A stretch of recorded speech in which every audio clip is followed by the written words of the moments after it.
What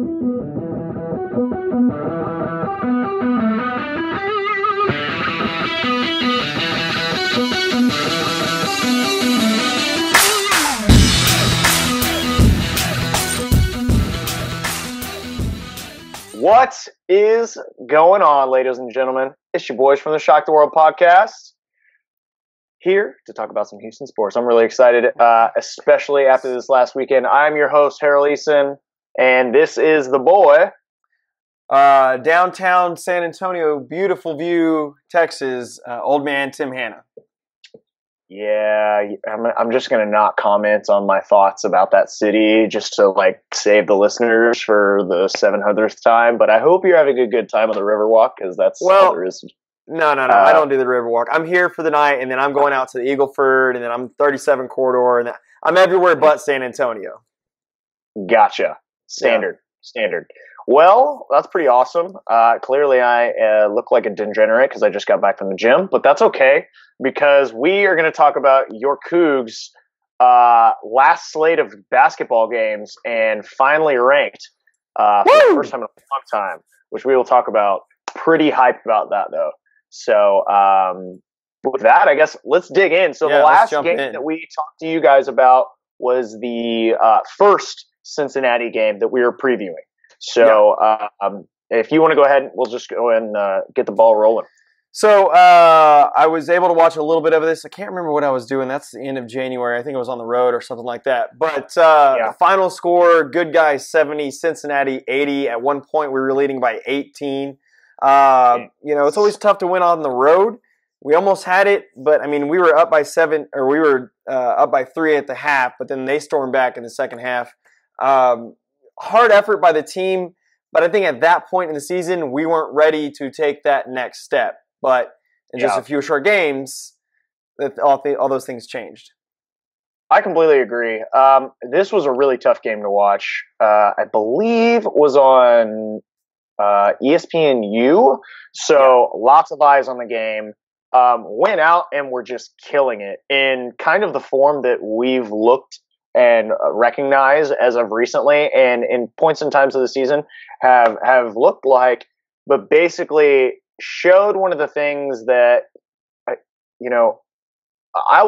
still think kind of a younger team will show. Obviously you've got guys like Corey Davis Jr., Devin Davis, Rob Gray. They're older, but our bench is still very, very young.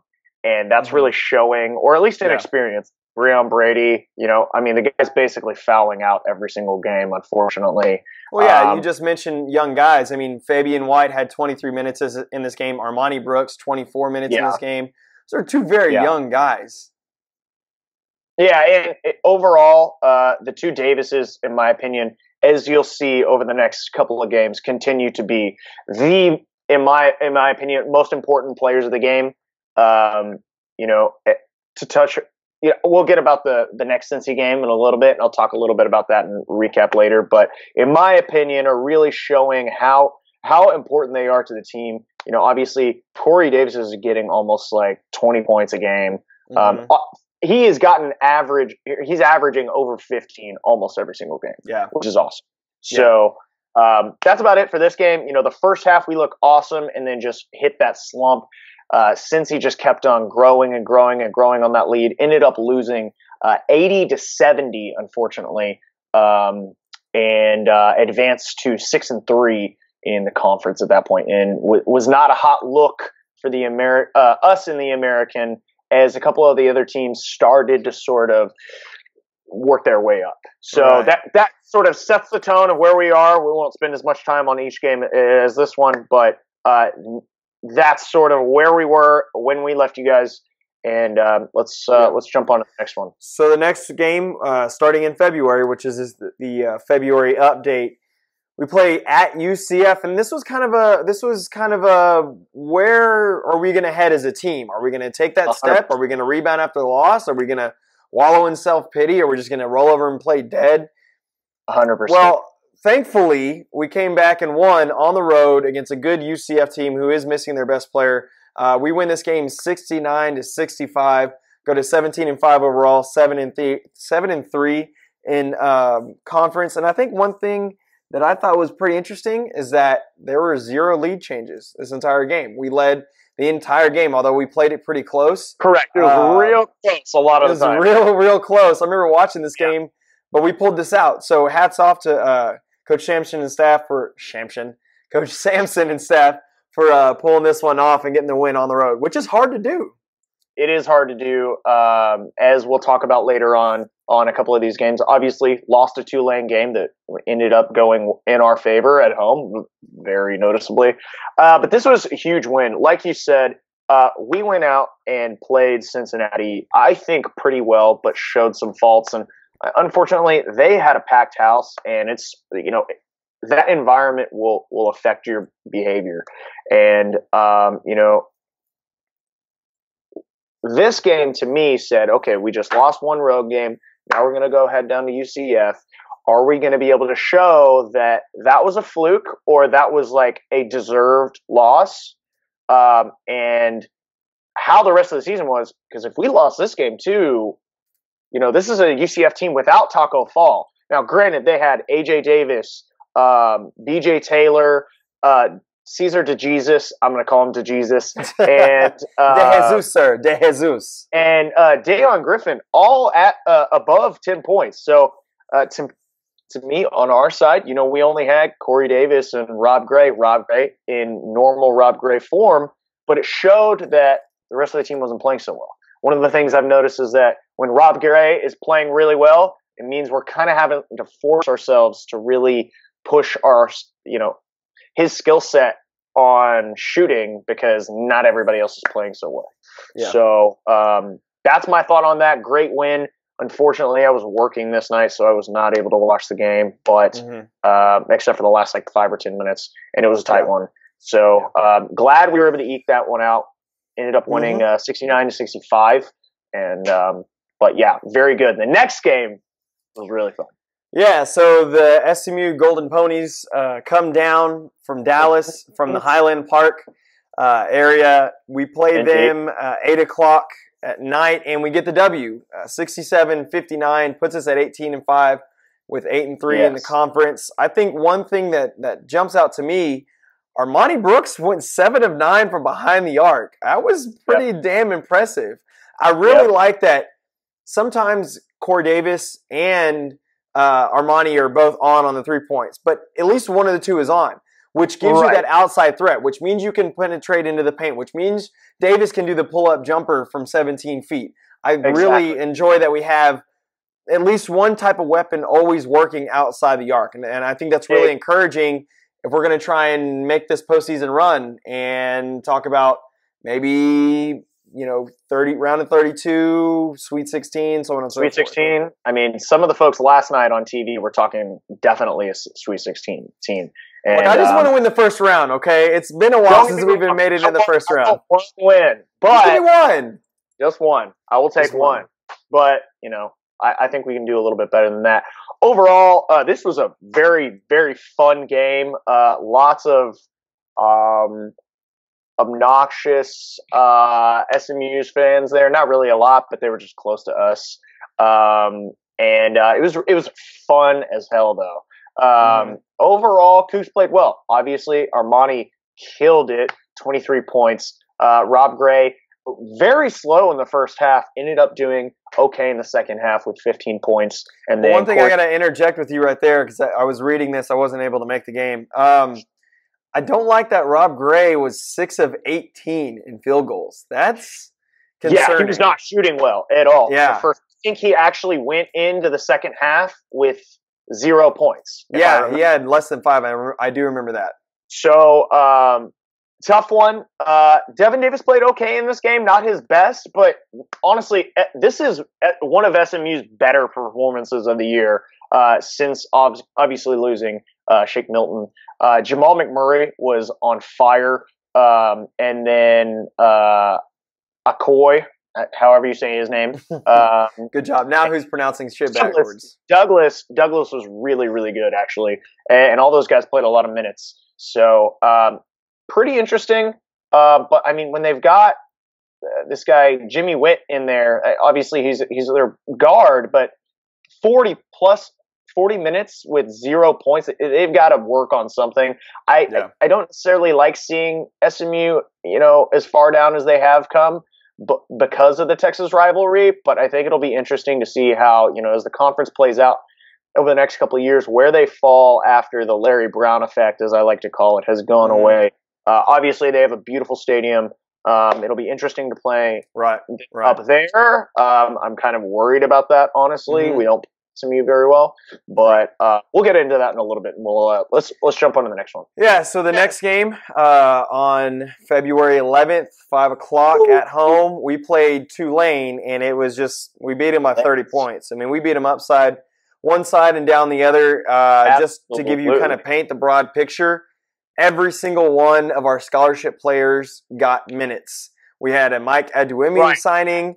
We had Valentin Sangayama signing, and we had a Gabe Grant signing. So everybody joined in the party. I think at halftime we were up, what was it? We were double their score. It was 40-15 at halftime. Like this was taken behind the woodshed and just, it was bad. It was really bad. If you look at it, we were pissed coming back. Obviously, we had the shitty situation with the ice storm. Yeah. Played a game at Tulane the day that we got there, right? Ice Storm 2018. And basically felt disrespected. And I think the team realized that. They played SMU really well. They played UCF really well at home at UCF, and basically said, okay, it's we're back on our turf. We're still undefeated after this win at TSU, which is quite impressive, actually. Hopefully we keep that going as a third ward thing whenever we move into the Fertitta Center. But overall, really impressed with Armani again doing, his percentage wasn't so good, still was able to produce. Fabian White played pretty well, and then Devin Davis with 16 points. Again, this is what I was referring to earlier, not to cut you off, but this is what I was referring to earlier. We always have one weapon working for us no matter what, whether it's Devin with his 17-foot pull-up jumper or Armani behind the arc. I mean, both the guys were in double figures when everyone else. Now, I will say this. I've noticed a lot more, and this is what Coach Sampson was talking about. I forgot what video I was watching, but he said it's disrespectful to look at Rob Gray and only look at his total points. If you watch Rob Gray as a complete player, he's assisting. He is reading the defense. He is driving. He's getting fouls. Definitely. He's doing anything and everything. So I have to say hats off to him, and it's really opened my eyes recently to see this because stat line, you look and you're like, wait, Rob Gray only had 8 points against Tulane. But if you look at everything else, he did a really great job. I mean, he had assists. He had rebounds. I mean, that's what you need to have from your star number one player. I agree, man. And to the tune of that, what I really like is the fact that our team has embraced the role that folks have given them. Armani is basically becoming the Stiggers and or Dotson of a couple of years ago, just clutch from three. Corey Davis is a much more dynamic player. We know if we're giving Devin Davis the ball, he's going to be trying to shoot that far out jumper. And then, Breon Brady, okay, get better at fouls. Him and Zana are the same, but we've been consistently starting Brady in the beginning. So, which has been working out for us on the defensive side of the ball. Right. Definitely over the next 2 games. And to me, games like this are really important because we're getting guys like Chris Ferris, Mike Aduemi. I'm afraid Valentine, I don't know that we're going to see a lot of him a whole lot, much, maybe ever. But that's okay. Gabe Grant over the last couple of games has come off the bench and has been he's been a filler guy, but he's been able to produce some too. Only 2 points in this game, but as the next coming games go, you'll be able to see it. So, cool. Well, let's work on the Cincy game. So the next game, we just go a couple days later, and it was just 4 days ago. Cincinnati comes into town, and everyone had a good feeling. Because of how we played at Cincy, we had a really good shot at home, and they were not wrong. This was a damn good game. I wasn't able to watch this, but because I had some pretty important stuff to do that night. But we win this game 67-62, all-out physical effort across the board from everybody. We snapped Cincinnati's 16-game winning streak. I think Bearcat Radio is still maybe not tears over us, but tears over their next loss. But this is kind of a gut shot to them because they were like, "But we're Cincinnati." It's like, nah, bro, you came down the third ward. We outplayed you on defense, offense, and out-physicaled you across the board. So if you're watching this, Cincinnati fans, I apologize, but it's just the truth. We wanted it more. We just flat out wanted it more. I agree. This was an excellent performance by us. We were killing it. You know, there were some times it got a little scary. Ended up having some parking issues. I really can't. I know a lot of people. I understand having gone to almost every single home game, how frustrated some people are wanting to come back because you basically have one parking option, right? And otherwise, you know, I parked in the middle of Third Ward because the parking was full. You know, I had to drive people back because it looked like an almost hour bus ride back. It's going to be great when we can be back on campus. Now, that being said, did you get your car towed? No, I did not get my car towed. So one of our fans was like, "Hey, who got their car towed?" And I was like, "We would have known who got our car towed, but nobody got the car towed as I know of." No. Okay. Continue on with the chlorophyll. No, really fun. So I was not the happiest about the game start for this game because, I hate these early game starts on games. This would be perfect for a Sunday, in my opinion, or a Saturday. Right, but to flip that, there are plenty of people who are like, I don't like late weekday games because we get out so late. And I understand that because they have kids or they have work or whatever. So there is no happy medium. But I think in terms of Houston and traffic, I don't think 6:05 is the correct time. No, I mean, I literally got in there and the game had just started, and you know, get your seats and everything. It was kind of a pain, but hell of a game. Obviously, we had 4 guys in double digits. Rob Gray played okay in the first half. Really started to score in the second half. Armani Brooks with the 3-pointer, clutch again, and this was really like where the tone and I think this game solidified the brand of what our team is and what you're going to see for the rest of the season. Rob Gray doesn't have to go crazy. Corey Davis is going to score at least 15. Devin Davis is going to score at least 15. And Armani is going to make us some threes. Luckily, also on the rebound side, Breon Brady, Devin Davis had 10. This was probably one of my favorite games of his of the entire season. And, you know, we're starting to see guys that, you know, had a lot of minutes maybe earlier on in the season that don't necessarily now. No, a lot of guys were playing a lot of minutes. Like the guys definitely were getting gassed. But you could see on their side, they had basically 5 guys play the entire game. You had Jacob Evans, Gary Clark, Kyle Washington, Justin Jennifer, and Cumberland, all with 27 plus minutes. So, and don't get me wrong, they're really good and they're really big. Their guy, Jacob Evans and Gary Clark are phenomenal. Gary Clark's that dude's a bad man, that's for sure. He's scary. And this is a team that's definitely going to do some damage. And I think this, with Cincinnati at the time being at number 5, was such a program swaying win. You know, we could have come up. We're now sitting and others receiving votes. And then boom, we go in, we lay the hammer down on Cincy, end up winning by 5, which it could have been more, honestly. If we played a little bit better. I still don't think we played our best basketball. But what we saw was true, I think, identification of what this squad does. In this game, you know, for a while I was really complaining about Galen Robinson, but what Galen Robinson has really done in this game, I think that really showed me, as well as the next game, are just how well he dishes the ball. Ends up having 6 assists. Overall, I mean, this was an amazing win in my opinion, and I really like to see this sort of dynamic going on with the team, and it's what we saw in the next game up against Temple. We're recording now on Monday. Correct. So we played Temple yesterday, if I'm not mistaken. Good solid road win. We win 80-59. We go to 21-5 in conference, or 21-5 overall, 11-3 in conference.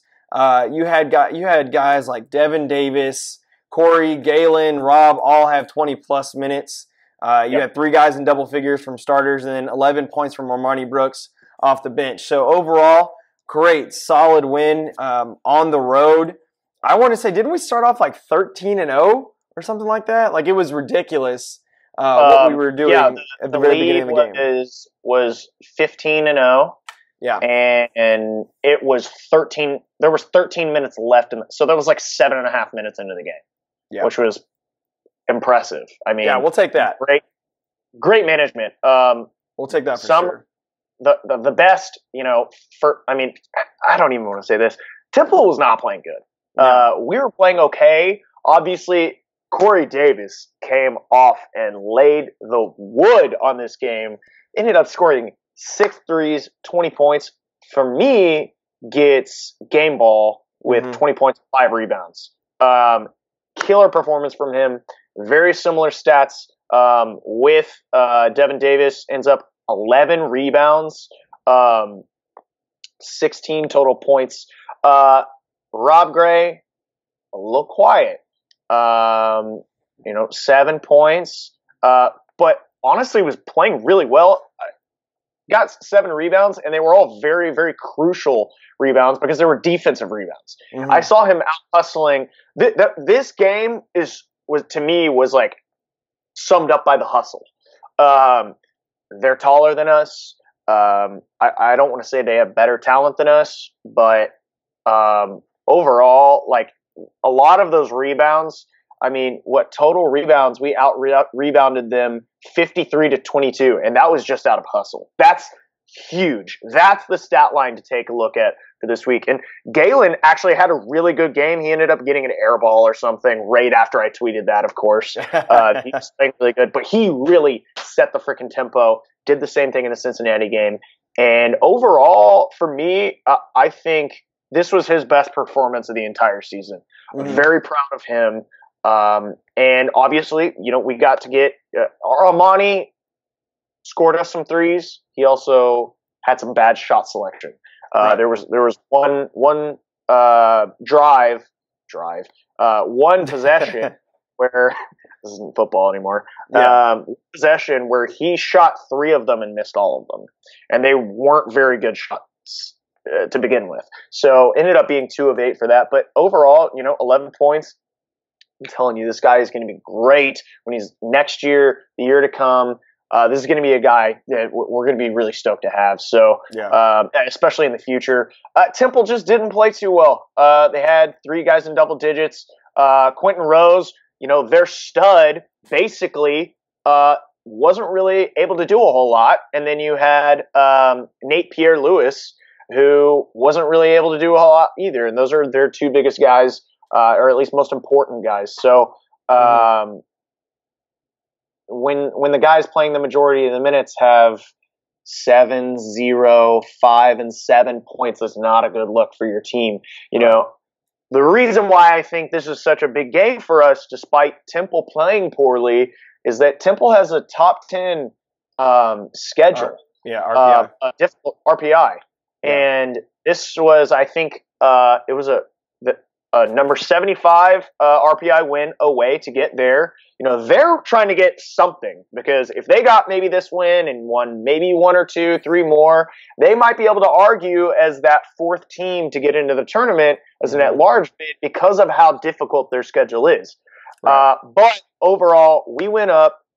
It was a very tight game when we actually played them here. That was a gut-wrencher, but luckily, we took them to the whipping shed, and I think played really well. I liked the fact that we got a lot of guys in with good minutes. Fabian White, not his best performance, in my opinion. Wes Van Beck, terrible shots. Pass selection, actually. I was not a fan of his it just seems kind of boneheaded. I'm not really sure what's going on with Wes. I don't know if it's just that the team around him has maybe gotten a little bit, better. But it seems to me like I always thought that Wes Van Beek was one of the guys on our team that had the best basketball IQ, next to maybe Rob Gray. And it looks like he's just not on his game, which is unfortunate because he's came on as a walk-on earnest scholarship role and was our sixth man, like clutch, really good. Right. It's sad to see him, not play as well. I'm hoping he balls out, coming great off the bench, but I think Galen Robinson's ability to his vision, I think, has improved exponentially this year, especially in this back half of the season, and makes me really excited about the next couple of games. Overall, though, that is the last couple of games that we played because we were recording on Monday, right after Temple game.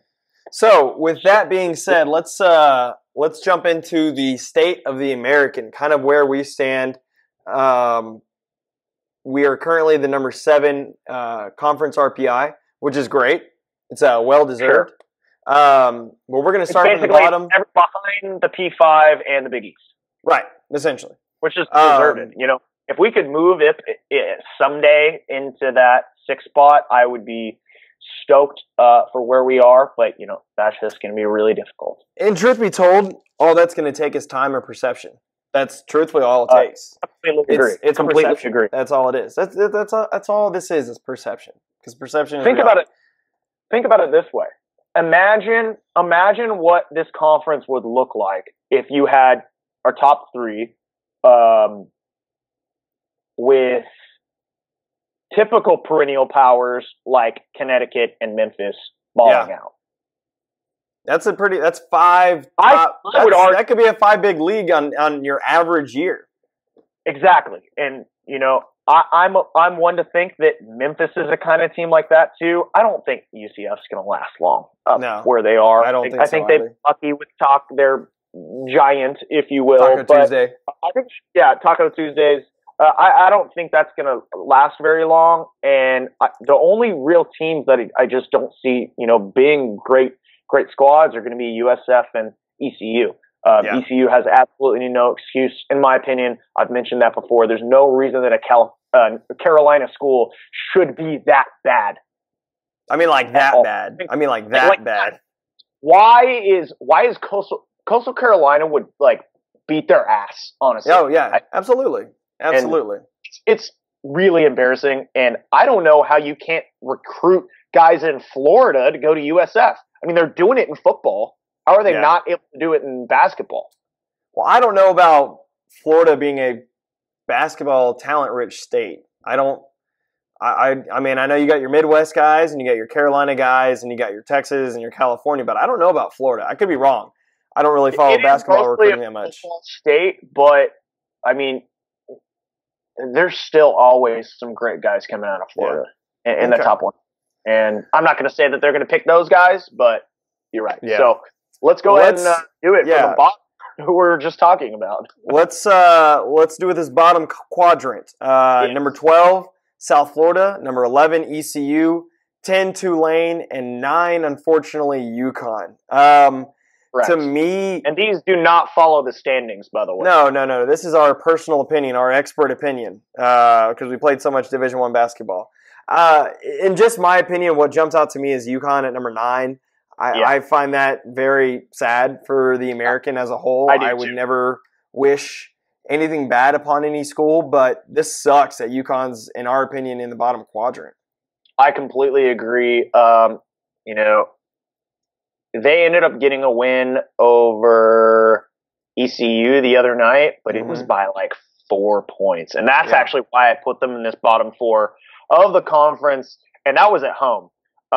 Good for their fans. They're still coming out. They're still sticking it out. But UConn, in my opinion, is a lot. They're kind of in that spot where they've moved from the Big East, and the move, besides baseball, hasn't really treated them very well. At least as far as basketball goes. Obviously, the American first year ended up getting or maybe it was the second year, ended up getting a national championship. But since then, there's been a huge fall off. So I would like to see how things move forward over the next couple of years. I don't know the exact specifics about their squad up and down, but I know that they're fighting some injuries, and I'd be interested to see how they play next year. Right. But without ranting too long, I think that is, I mean, obviously USF, ECU, and Tulane are right there, but we've actually flipped our number 9 school in the standings up to number 8. All right. So the next quadrant, you're going to have SMU checking in at 8, Memphis at 7, UCF at 6, and Temple at 5. To me, if we got that with that win at Temple, I think that solidified our position in the next quadrant, and Temple below. UCF is now back to reality. I think they're always going to be middle of the pack. Memphis and SMU, more so Memphis being at the 7th spot because they are a traditional Conference USA powerhouse in basketball. I think their magic's ran out, and I think that SMU and UCF's magic's ran out. I think there was a nice story at the beginning of the year, but now you're seeing kind of where they're going to be for the time being at least. Correct. Yeah. In my opinion, SMU belongs at the bottom of this jump. I put them in this quadrant because, excuse you, my friend. Sorry. Excelsior. Only because of their scores, and I mean they only have 5 wins in the conference right now. That's not good. They're very close to being in that bottom 3, but I think overall they have a way better talent. I think that they're fighting a lot of identity right now. They played a lot of away games, so I'll be interested to see what happens when they get back home and play. I don't see them losing a lot of games at home, honestly. UConn, Temple, like we mentioned earlier, has played a top 7 schedule overall for the entire season. And Memphis, I just don't know what's going on. This is a kind of team that to me isn't playing very well right now, but could totally go in and play well in the tournament. Mm-hmm. So UCF, I feel the same way about. So and then finally overall, to jump into our last little quadrant, you've got Tulsa at 4, U of H at 3, Wichita State at 2, and then Cincinnati at 1. I kind of argued with Hair Bear over here about U of H at 3, but I think we're going to slide into that 2 spot. Cincinnati and Wichita still have to play each other. And if we win out, we could be contesting for a conference championship or a co-conference championship, something like that, or number 2, which would solidify. I think we're already solidified for the tournament, but solidify our validity. Like, hey, we're the 7th best conference. We're number 2 in the regular season. Give your boys some love. I definitely think that's going to happen based on where they're projecting us at the moment. I think Tulsa is a good squad. I mentioned this at the beginning of the season. I'll continue to mention it. They're always that pesky team that keeps on fighting. I don't think we will probably, they're going to have their years where every once in a while they drop below.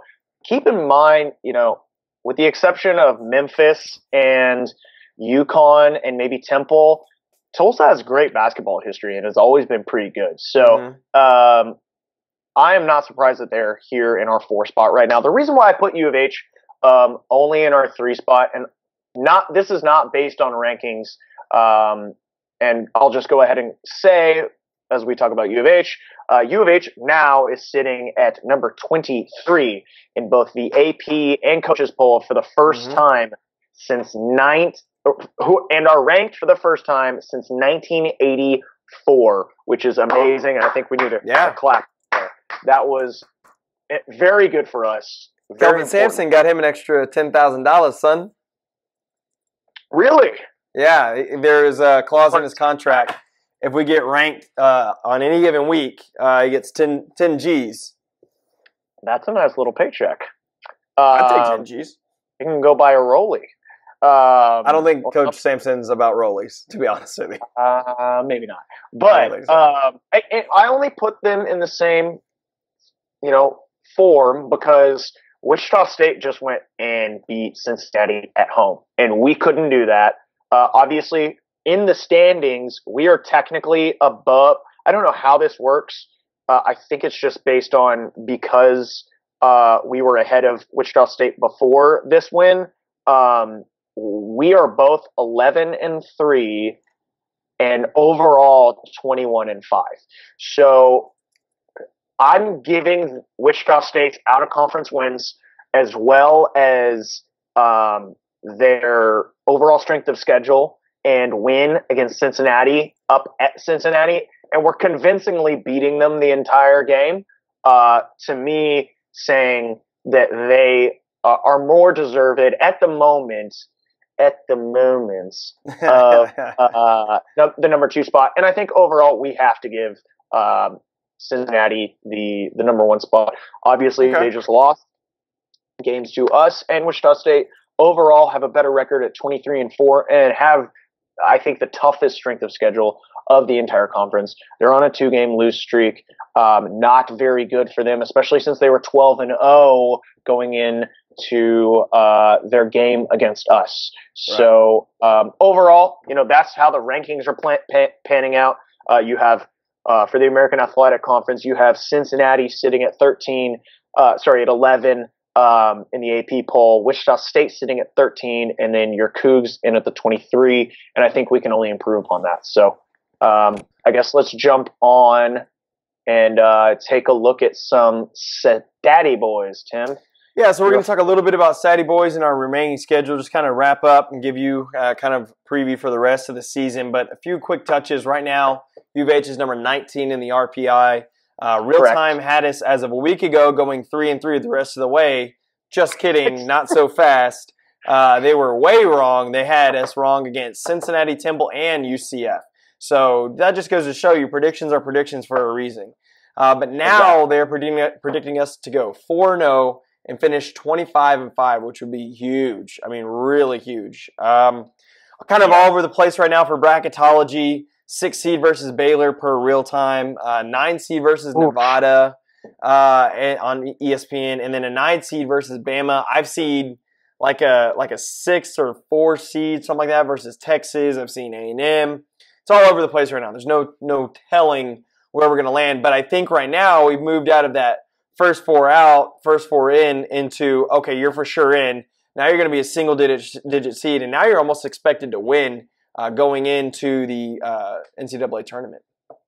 I agree. As far, in my opinion, if I were to pick any of these threes today, because these keep on changing, and it will change until Selection Sunday, I would prefer us not playing anyone from Texas. Especially not Baylor. Baylor's getting hot right now. I do not want to play Baylor. They're playing really good ball right now. Nevada's playing good ball. Right. Alabama has had a couple of good games. Right. I prefer to play Nevada, but I would also hate to lose to another Mountain West school in postseason for a third time. A third postseason, should we say? Yes, exactly. Yeah. That would be awful. I think that's where I would go overall. Okay.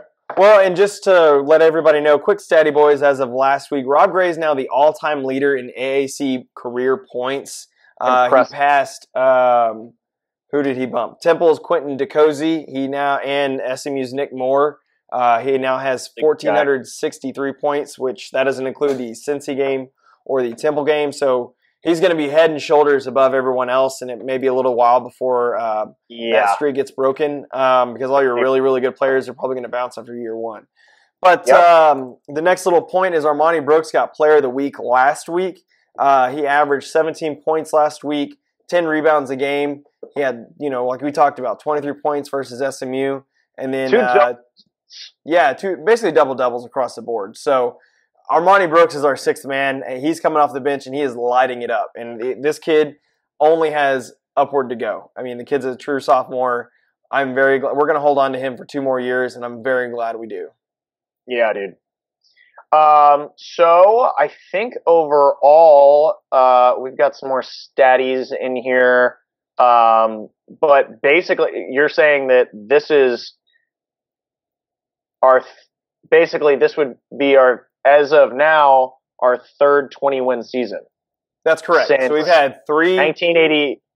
Go ahead. Yeah. So basically, so we typed these notes a little early. But with our 20th win as of 2 games ago, that's our 3rd straight season of 20-plus wins.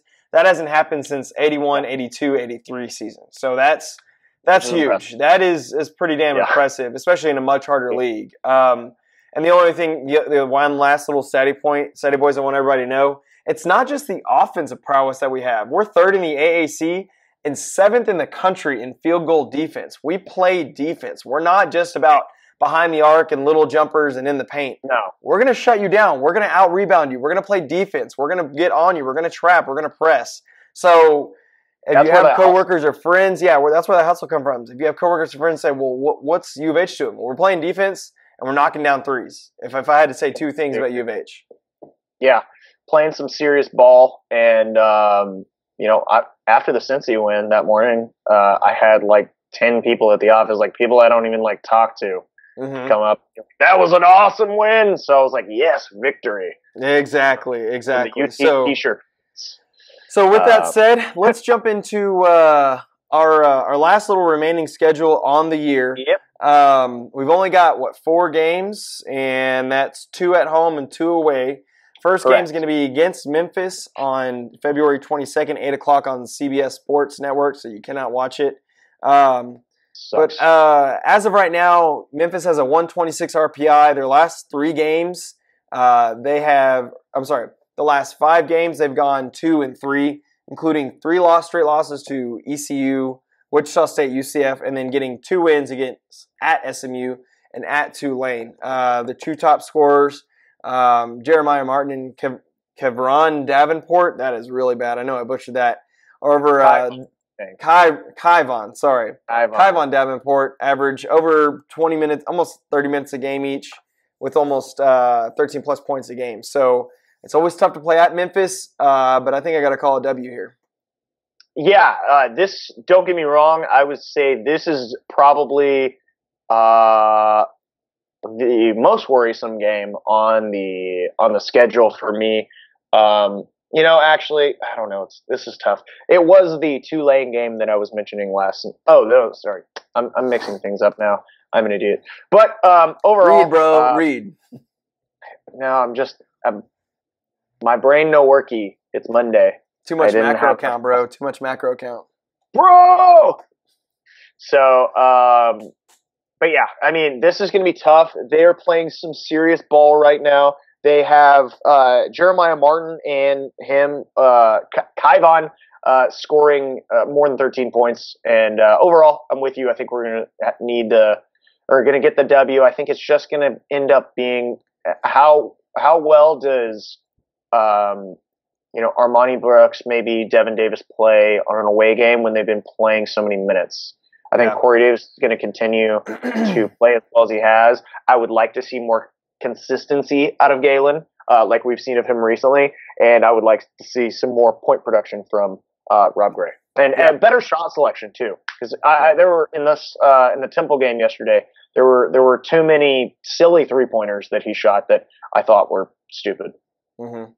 Cool. Next game, we play ECU at home on the 25th on ESPN The Ocho at 2 o'clock. I think this is weekend or like Sunday or something like that. Saturday, Sunday. But ECU has split games. Recently they beat Memphis and they beat Temple, but then they lost. They lost Temple, beat Tulane, and then lost to Connecticut. So they're kind of back and forth.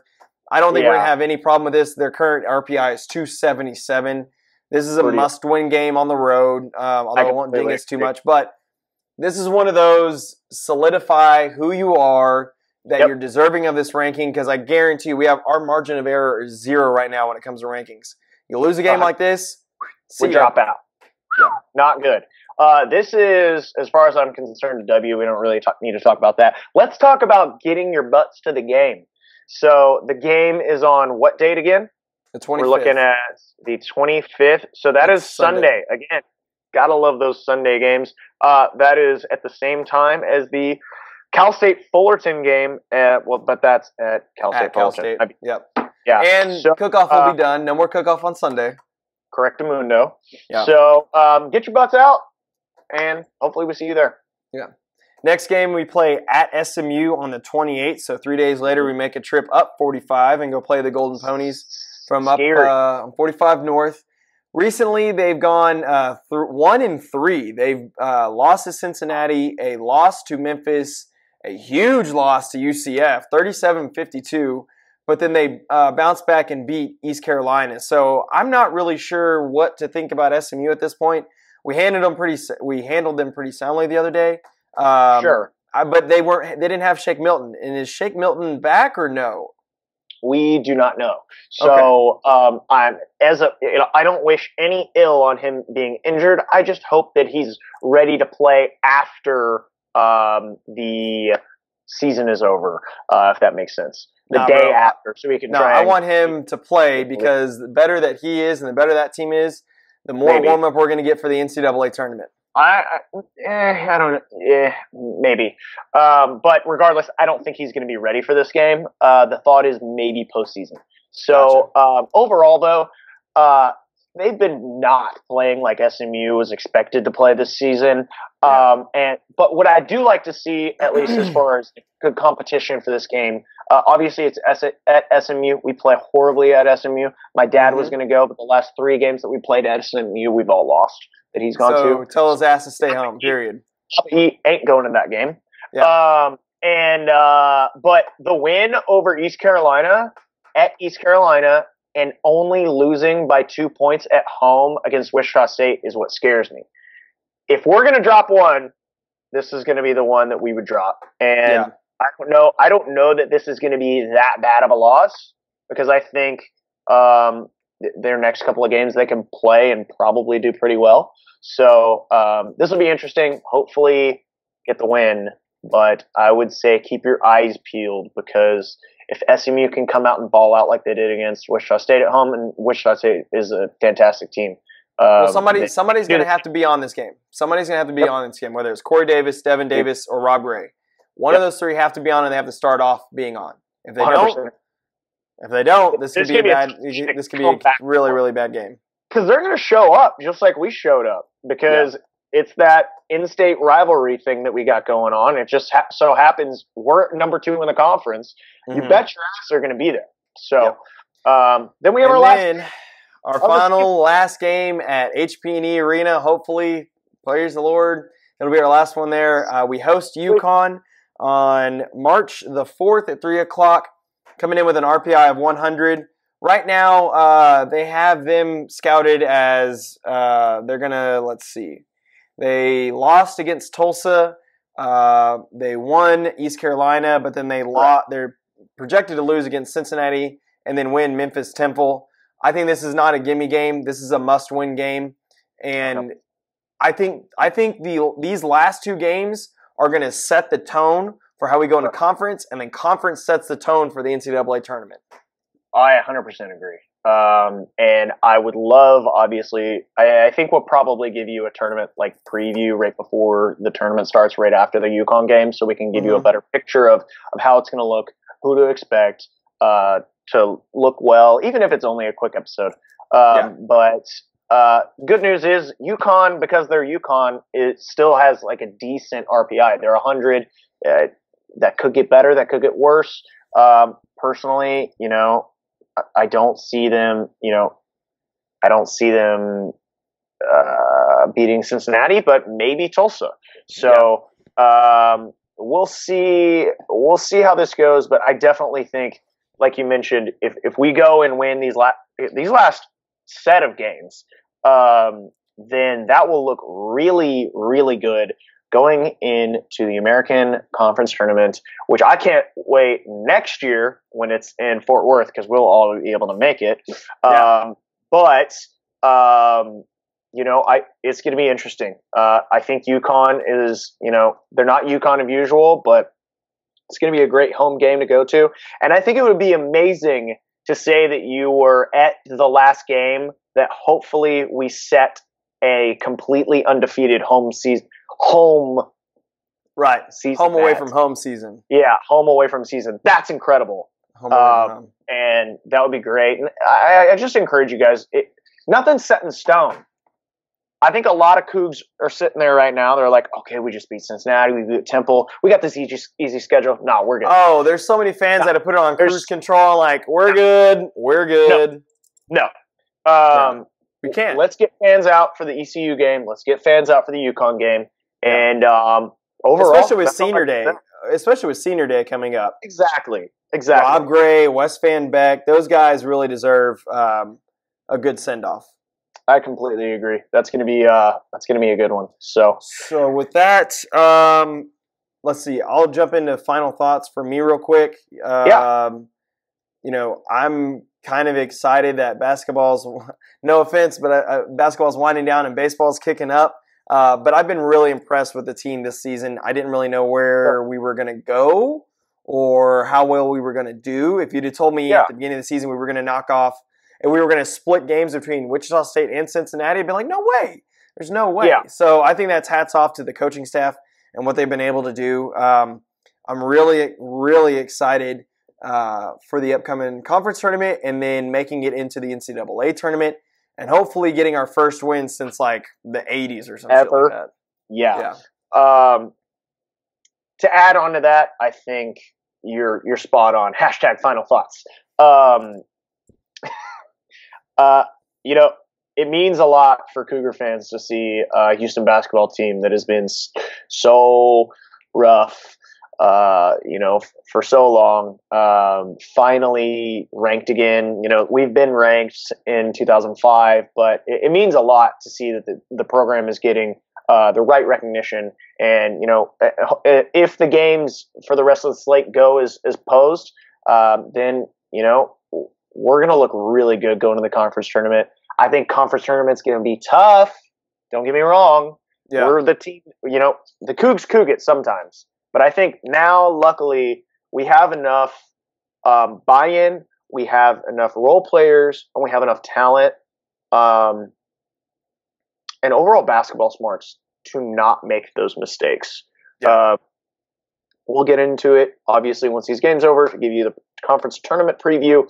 But overall, I think we're looking really good to be a favorite, at least to, push it to that last round, I think, personally, depending on how the bracket's set up. And, if we can pull away with a win, I'd say flip a coin. Gotcha. That's just my way too soon preview of that. But this is awesome. Your Cougs are now on the right trajectory. If we continue to do well, the sky's the limit when our team next year comes in, and the year after that, we're gonna be in the Fertitta Center.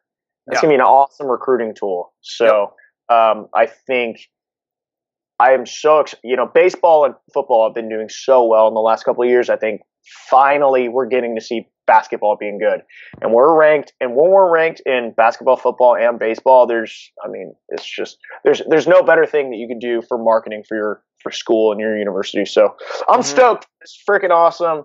And that Cincinnati win was possibly the most well-orchestrated UH win that I have seen ever. That was the best ball that I've seen us play in real life. So, for sure. Cool. I think that's about it. Anything else? That's it. No. Cool. Just be on the lookout for our baseball recap coming out next week. Yes.